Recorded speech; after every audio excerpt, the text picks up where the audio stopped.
Hello, teachers, and welcome to episode 5 of Unlocked in 5. My name is Samantha Davidson, and I am your elementary social studies consultant.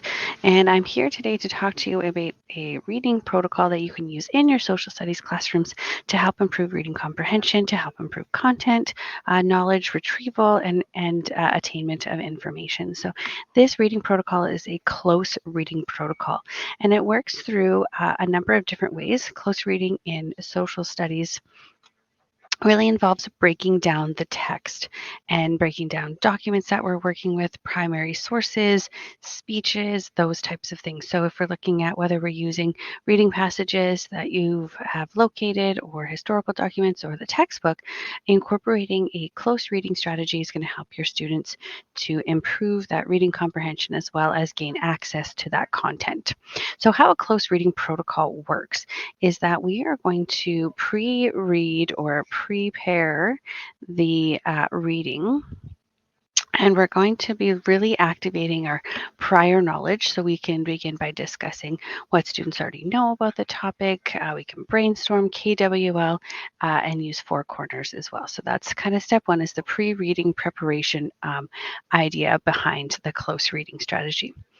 Then we're going to go into the actual first reading. Now, depending on the reading passage itself and the reading levels in the classroom, it sometimes can be beneficial to read it aloud as the teacher to have that fluency and have that first access to the information. So you might read it aloud to the students where they might have their own copies following along, or you might have them read independently, silently that first read, depending again on the text itself.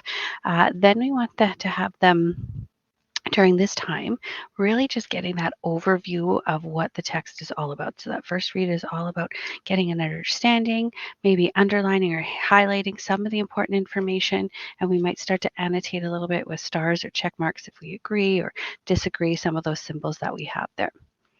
So then we're going to go into what it is called as the initial understanding. So clarifying vocabulary here is going to be really important. So we're going to identify those unfamiliar words, and we're going to have a discussion with our elbow partners, our classmates, about what those could mean. And we can use strategies such as using context clues, going to look in the dictionary, using glossaries, and all those other things to enhance our comprehension. And then still within that first read, we are going to have our students summarize. Have students summarize the main idea or key points in their own words. We can do a headline here where they just summarize and get the idea. We can have them do just the gist. We can have them do a 6-word summary, those types of things depending on the length that we have here. So they're really just getting that overview, that general idea within the first reading, and a few different activities to get them started.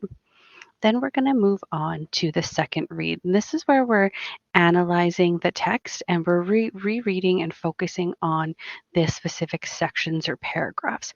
We really want our students here to be making connections, asking questions such as what is the purpose? Is there any biases? What's the main idea? What are the details? What are the text structure? And we want them to do a close examination at this time. So we're encouraging our students to really annotate at this point. So they're jotting down those questions, those comments, those connections in the margins, in various forms. Again, if it's a digital text that you're using, we want to make sure that we're able to have the editing feature on there. If not, post-it notes work great as well. So again, just really annotating that. And one of the things too here to note is that we want to look for evidence. So one of the things in social studies that we really get our students to respond with is to provide their point or their statement and then evidence and details to support that. So when they're looking through reading passages, what is the evidence or specific details that support the main idea or thesis of the text is another important feature that we can do within the second reading. And then we do want to talk about text structure. So discuss how the text is structured because this can really help our students to understand the genre itself and that the content within it. So is it cause and effect? Is it compare and contrast? Is it sequential chronological order? Is it descriptive? Are we describing a historical event? And what are the elements or those features of that? And then we want our students to discuss and reflect. So group discussion, small group, whole group, elbow partners, think, pair, share, a great, just different strategies. But we really want our students to discuss their findings, interpretations, and questions, and then encourage them as often as possible to talk about what evidence do you have to support that? What made you from the text think that or say that? So these are some of the strategies. And then we can, of course, have them do some reflective writing. So we have students write a reflection on what they've learned. What are the most important ideas? What are some lingering questions you have? But it's a great strategy to get your students engaged in different levels of comprehension with our social studies curriculum. So this has been the close reading protocol.